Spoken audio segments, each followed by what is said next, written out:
Welcome, everyone, to another edition of Budweiser's Weekday Sports Beat, along with IrishBreakdown.com. I am Vince D'Addario. I am joined by Jesse Stiers today. It is Thursday, and for the next few weeks, that means a very tightened show because Notre Dame women's basketball takes their tip-off at 6 o'clock. So 55 minutes from right now is tip-off. And that means there's a pregame show at 5:45, which means we need to be out of here at 5:40. So it is going to be a very condensed show every Thursday for the next 3 weeks, Jesse. And it's going to be you and me because Sean's going to be doing said games for Notre Dame women's basketball. And they are a Sunday, Thursday pretty much for the next few months. And it's why you get us. So I hope you enjoy it. And Jesse, how was your day? It's Thursday. We are rapidly approaching Friday and the weekend. We've got 5 straight days of playoff football between college football, the NFL. This is one of the best weekends of the year, in my personal opinion. I don't know how you feel about that. I know it rivals probably the NCAA tournament for basketball. You've got that weekend. But football-wise, man, 5 straight days of playoff football.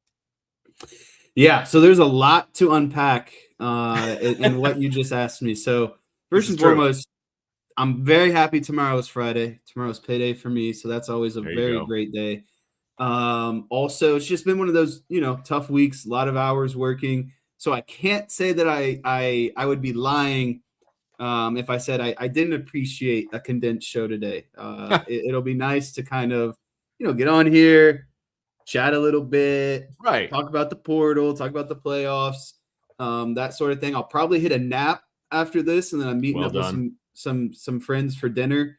After that, we're gonna watch the Ole Miss and Miami game. So I'm in the same boat as you. This is one of the best weekends of the year, and for me, it tops the NCAA tournament just because I love football.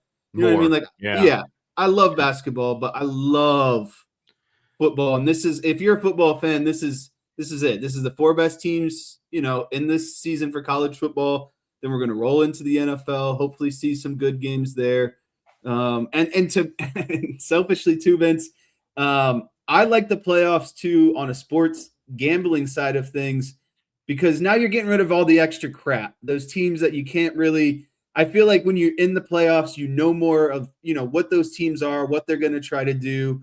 I just feel like there's a more solid footing in terms of the sports gambling world. So looking forward to that. I've been in the dog days of like betting on NBA. That's not really fun because it's like it's so inconsistent, guy could put up 20 shots and make 4 of them, but it's like I knew the volume was going to be there, but for some reason the guy only hit 4 shots. So really looking forward to this weekend. It's my father-in-law's birthday as well, so we'll kind of go down there and hang out, watch some football with him, get dinner, that sort of thing. So I can't complain. I'm just really looking forward to like 4:30 p.m. tomorrow. Oh, when you're off of work? Yeah, and then we all get to hang out. The 3 of us get to hang out for a Friday Fire session. That is a very good point, and well played on the transition. So tomorrow and Fridays from here on out, at least in the offseason, the goal is for all 3 of us to be on Friday shows and to do a we in, we out Friday, I think is what we're going to be doing moving forward. So you all can look forward to that, as I know I will. And then, a lot of times followed by high school basketball and all those kinds of fun things. So Friday should be a lot of fun around here. And so we're going to attempt to have all 3 of us on every Friday show, depending on schedules and, and how things work out. But we got football on tonight. It is nice that we had the condensed show. We've got some rapid fire questions that we're going to hit on. If any breaking news, happens that we're aware of, we'll hit on that. That'll kind of be what Thursdays are here for the next few weeks, since it's a 2-segment show. And so, right now, obviously there's nothing to really report Notre Dame wise. A lot of guys on campus over the last couple of days. There's whispers about some portal news, things like that. Nothing imminent that we are aware of, although I should say there are whispers of imminent things in the portal. So once things become official, we will, of course, talk about them. Are you at all, because you and I haven't talked about this, Sean and I have talked about it. I'm sure you and Sean have talked about it. Are you at all nervous, upset? What's your like scale of 1 to 10 from a worry standpoint that, 19 guys have jumped in the portal from Notre Dame and they have not signed anybody up to this point? Are you freaking out? This is like day 6, I think, of the portal, and people are freaking out right now. Where are you at with all of this? Vince, I ain't worried about nothing. There it is. I ain't worried about nothing. Like Notre Dame. So like, here's what you have to realize when you look at, and this is as of last night, so maybe this has changed a little bit. You know how many guys Ohio State has gotten out of the portal? You know how many Georgia has gotten out of the portal? Miami, BYU, like. Since it's radio, I will say it out loud. 0, I believe, is the answer. Yeah. And so it's like when you are recruiting at a high clip, and I know this has probably been talked about ad nauseum, you don't have to rebuild your team every year. IU and Cignetti, they're not, and forgive me for the comparison, but that's just the best comparison right now. Is IU. They're just they don't have the recruiting stability or the work that Marcus Freeman has been putting in the last 4 years. This is year 1.5 for like Curt Cignetti. It's like he himself is trying to like.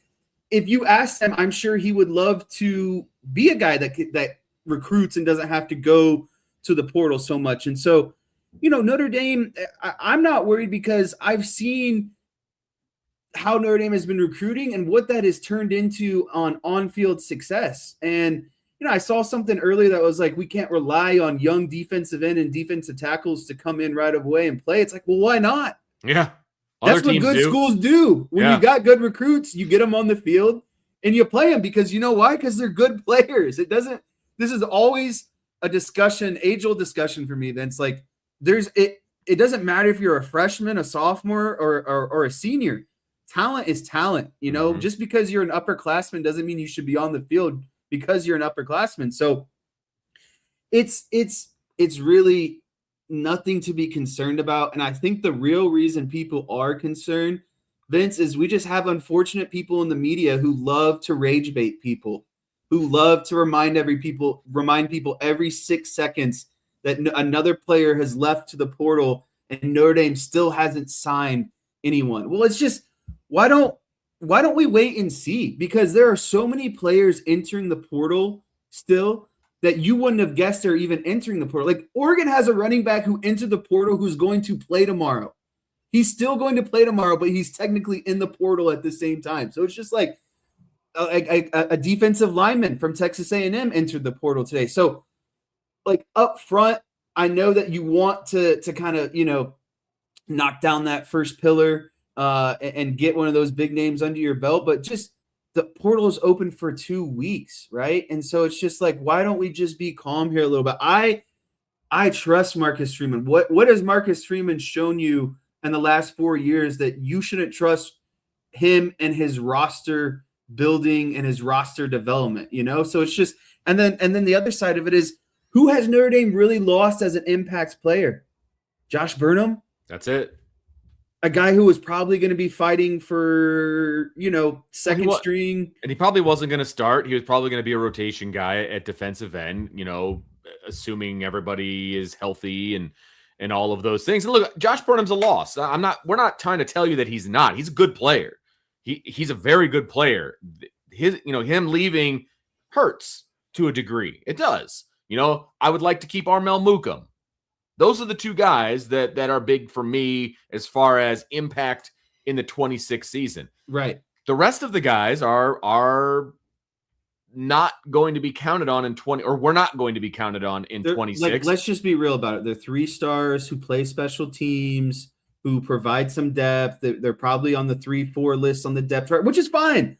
Like, I'm not making fun of those people. That's what I was in college. I was a guy who played special teams, like everyone has their role. Absolutely. But at the end of the day, when you've done this for 2 or 3 years and, money's being thrown at you and you want that spotlight of maybe being a starter somewhere, I can't blame you. But Notre Dame has plenty of reinforcement in the recruiting cycle. And then that gives them the option to pick and choose what they really need out of the portal.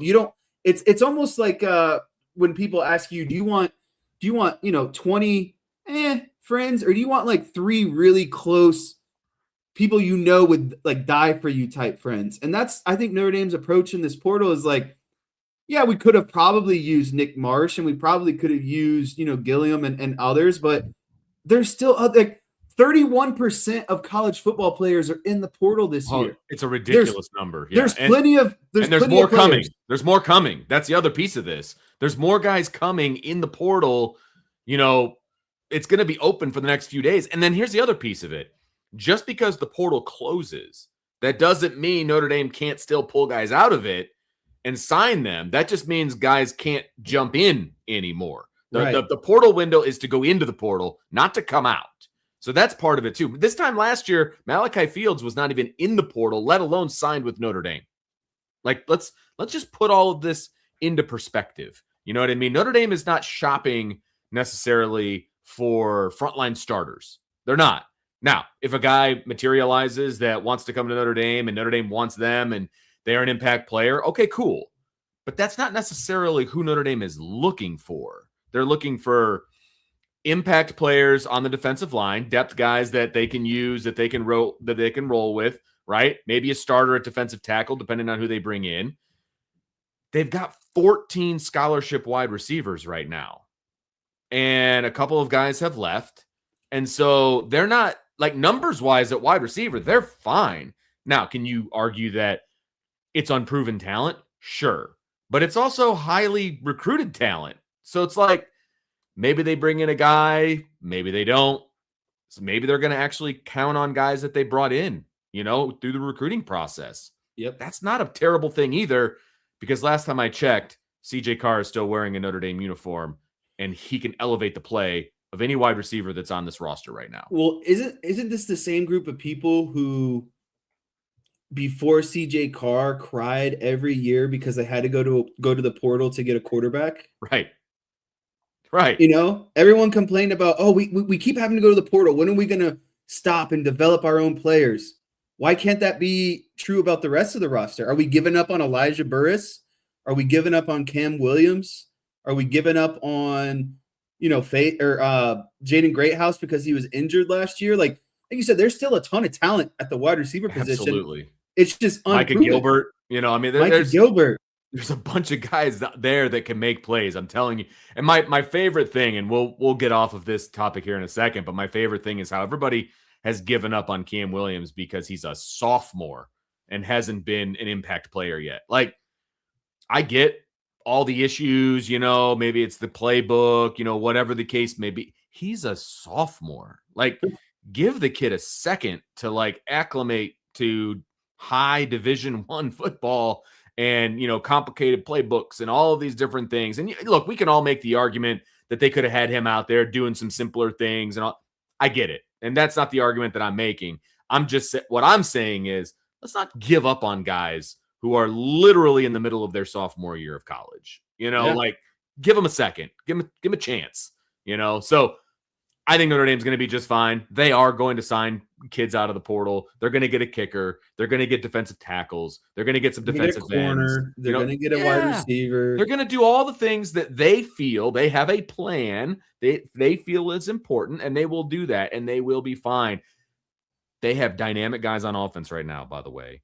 They have dynamic guys on defense, by the way. Like, Notre Dame's okay, right? IU is hard selling guys in the portal because they need to remake their roster again, right? And that's what they're going to have to do every year. Right. And look, to Curt Cignetti's credit, they've been able to do it 2 years in a row. They have. Touche to him. Kudos to him. We have not seen that be successful. This remaking of your roster every year. We have not seen that be successful until IU. So I will give them all their flowers because they're able to do it. Like, Florida State was a one-year wonder trying to do things in the portal, right? And then the next year they were terrible. And the next year they were terrible. Like, they haven't been able to do it. USC hasn't been able to do it. You know what I mean? Like, there's schools out there that have attempted to do what Curt Cignetti is doing successfully, right? I give him all the credit in the world for that. I just don't know if it is sustainable year in and year out. Maybe it is. But they do a really, really good job in the portal. Like, they're getting their targets in the portal. There's no doubt. They're doing that. But can they continue to do that? Can they ever recruit out of high school the way Notre Dame does? No, I don't think that they can. But maybe they don't care because they'll be able to retool their roster every single year. I don't know. But it's going to be fun to watch, and we'll get an idea of where they're at again tomorrow night when they play in the Peach Bowl. And then tonight is the Fiesta Bowl, Miami and Ole Miss. That's going to be a fun one. And so let's just jump right into it, Jesse, with our first question of the night. So tonight, Miami, Ole Miss, Fiesta Bowl. According to FanDuel, Miami is favored by 3.5. So who you got and why? This is a really tough question because I want to answer with my logical side. I know. But sometimes the heart in me, it tries to take over. It's like you got the devil on one shoulder, you got the angel on the other. The one's telling you the right thing to do. Mm-hmm. The other one's telling you what you personally want to happen out of greed and spite and all those things. My heart is telling me Miami's going to be a little bit too big and physical for Ole Miss. Yeah. But then my heart is telling me, well, Ole Miss is play some big boy football. They've beaten Georgia, they've beaten Alabama. Nobody expected them to beat Georgia. That's for darn sure. And so the other side of it is like, well, I would argue Ole Miss probably has the hottest offense in the entire country, and they're motivated. Their coach left them. They're motivated. Yeah. Miami's motivated because everyone thought they should not been in the thing to begin with, right? And so they're kind of, each team's on a different motivation path. I think Ole Miss is a little bit more kind of finesse, I think what this game ultimately comes down to is Carson Beck. Are we going to see the Carson Beck in crunch time that throws a lot of interceptions? Because Miami's going to have to score. I know Ole Miss is going to put up some points. Mm-hmm. Miami's going to have to keep up. And I think that's ultimately what it's going to come down to. Can Miami's offense keep up? Will Carson Beck crack? And we haven't seen a bad Carson Beck game in a while. And I think it's on the horizon. So, you know what? You're hoping. As much as I really want to say Miami is going to win this game, I just think Ole Miss is going to sneak this game out somehow. In a really close game, the over-under is at 52.5. I would definitely take the over. I think a lot of points are going to be scored today. And like I said, Miami's going to try to have to keep up. It's interesting because I do think it also comes back down to quarterback play in this game. I think Trinidad Chambliss made a ton of plays in the last game. He was dynamic. He did some things. He plays like a guy that's got nothing to lose. Right. And why would he? A year ago right now, he was the Division II national champion. He's one game away from potentially being a national. Right. Like he came to Ole Miss, as a long shot backup. And here he is, leading Ole Miss into the Final Four and potentially into the national championship game. And, Carson Beck comes to Miami. He cashes the big check. He is the big portal signee and all these things. And you watch the way Miami plays and you watch what the coaching staff asks Carson Beck to do. Not a whole lot. It's not much. That's exactly right. So they're afraid of him losing games. Correct. 100% agree with that. And so what is that going to look like in this game? Are they going to have faith in Carson Beck to throw the ball downfield? Yeah. When this game opens up, are they going to trust Beck to really try to air that thing out and keep up? Yep. It's going to come out. It's going to come down to not only how Carson Beck plays, but also how the coaching staff allows him to play. Yes. I really do think that, because if you watch a lot of his other games, a lot of his passes are horizontal and within 10 yards of the line of scrimmage. That's it. Now, is he very good at that? Yes, he's very good at that. But most college quarterbacks should be good at those things. Horrible over the middle of the field. Exactly correct. Horrible. So can Ole Miss force Miami to the middle of the field? Can they sustain Malachi Toney? He's obviously their biggest offensive threat. And can they stop Miami's run game? They don't. Miami doesn't get a lot of credit for what they're doing with their run game, but in the playoffs so far, they've run the ball pretty well, and they've run it well when they've needed to. And so, can they stop Miami's run game? Can they contain Toney? And can they force Beck to make some mistakes? That's going to be the biggest thing here. It comes down to the quarterback. Which quarterback plays the best? Which quarterback is going to be allowed to play the best by the coaching staff? I think the coaching staff for Ole Miss, Charlie Wise Jr. is calling the plays. They're going to let him do whatever. They're going to let him do whatever. That's exactly right, because there's no restraints. That's like a Ferrari. You don't put a speed limit on a Ferrari. He's absolutely a baller. So it's like, okay, here we go. I just think Ole Miss has to. I think the biggest thing for them is, and this is just common in football. So like, slap me on the head if you've heard this before, but Ole Miss just needs to get ahead early downs, running the ball, get 3-4 yards, set yourself up for some nice 2nd and 6s, 2nd and 2, because where Ole Miss offense thrives is they like to take their shots. And so if you can get to 2nd and 2, 2nd and 3, they're not going to just run this rinky-dink play to pick up the first down. No, they're going to go for take some shots, the home run shot, and then they're all right, now we'll get the 3 yards, the 2 yards. What does Chuck Wise Jr. have to lose at this point? Nothing. He's not even going to be there the day after Ole Miss loses. Like, he's headed to LSU.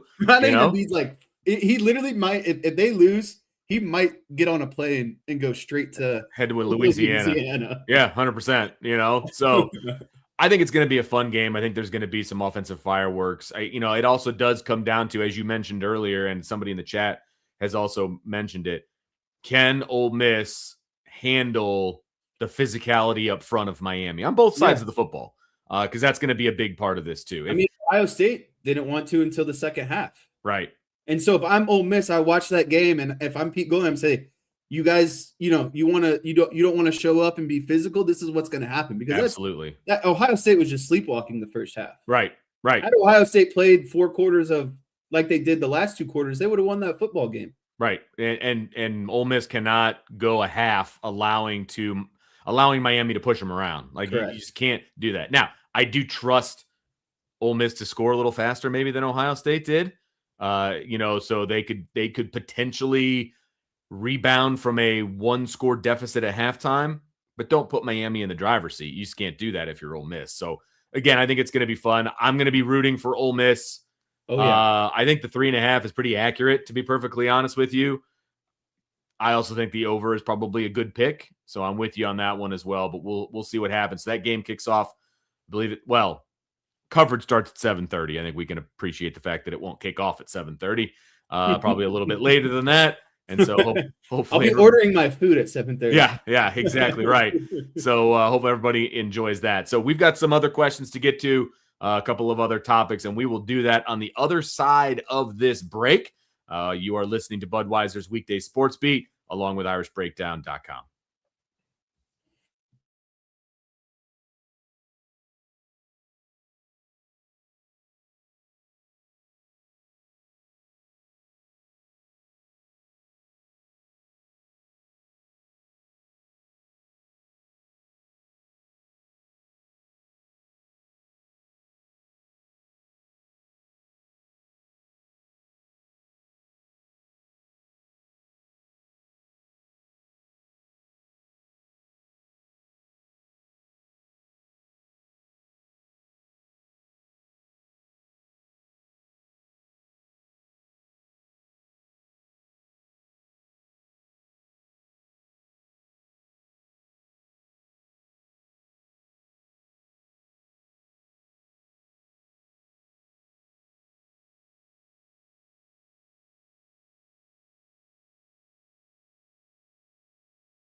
Welcome back, everyone, to Budweiser's Weekday Sports Beat, along with IrishBreakdown.com. I'm Vince D'Addario. That guy right over there in the sad cloak of Cowboys gear is Jesse Stiers. And we're with you guys for another, 8.5 minutes or so. So not much longer here before Notre Dame women's basketball tips off. And you'll hear the dulcet tones of Sean Stiers on the play-by-play. So that should be fun. The women need to fire back after a rough weekend. They got some work to do. There's no doubt about that. So, but should be a lot of fun. So make sure you stick around for that.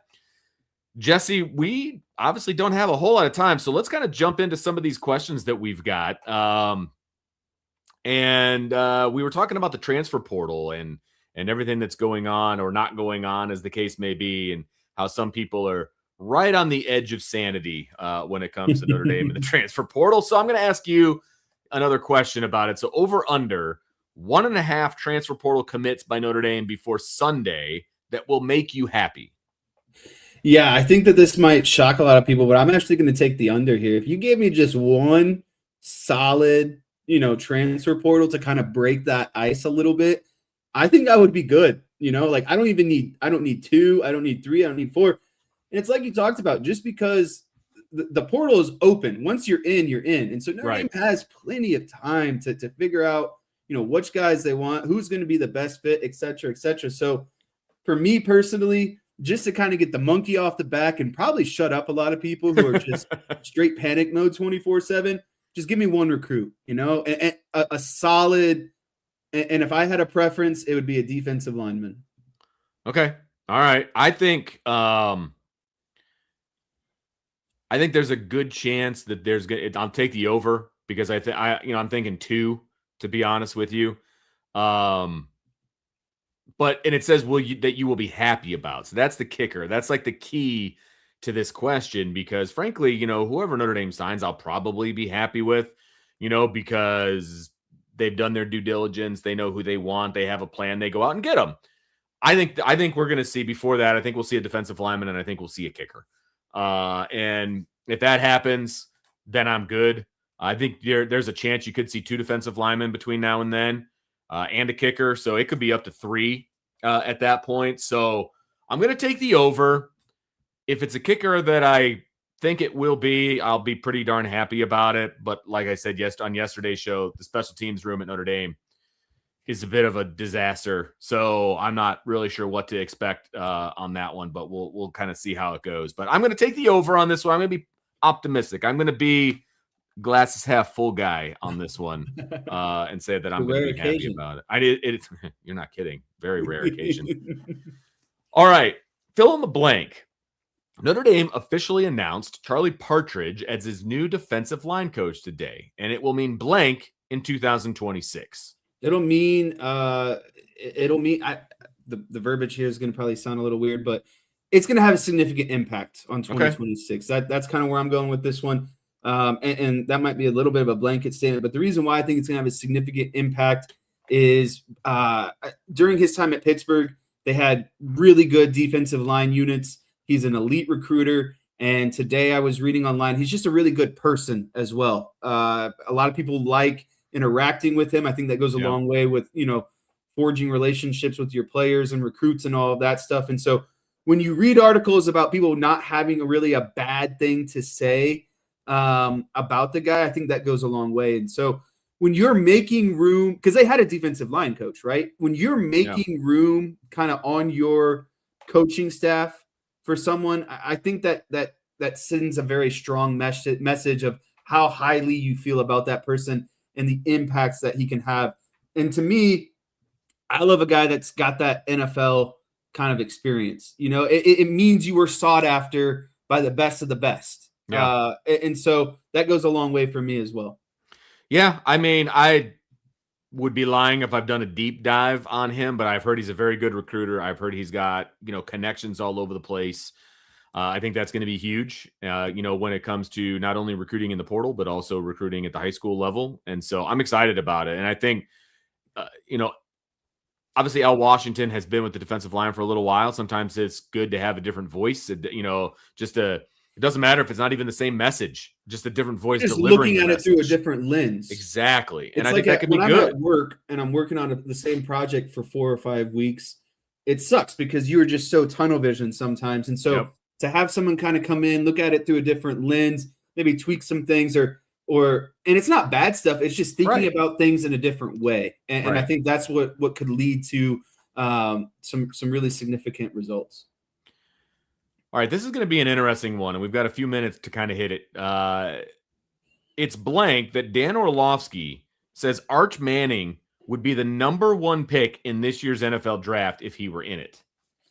It's not shocking. As much as I love to dunk on Dan Orlovsky given the opportunity, like I did on Tuesday, because the guy is horrible in NFL booths, by the way. I don't know if you listened to the Panthers and Buccaneers game this last weekend, but he should just leave that to the side.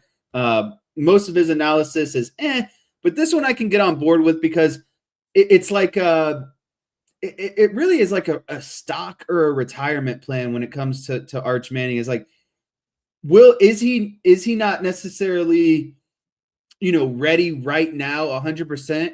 Sure, but he's got all the tools, the attributes. You know what else, Vince? His last name is freaking Manning, and what it's gotten him a long way. But what did those Manning guys do in the NFL? And so I get it. When you're talking about legacy, when you're talking about the ideal prototype of what a quarterback should look like, and he's showing you stuff on the field. Will he polish up and should he polish up? Sure, but last season was his first season as a true starter at a big time program, and so I think that it's really not shocking at the end of the day. What do I agree with it? Would I take him number 1? No, but I understand kind of the thought logic or the train of thought.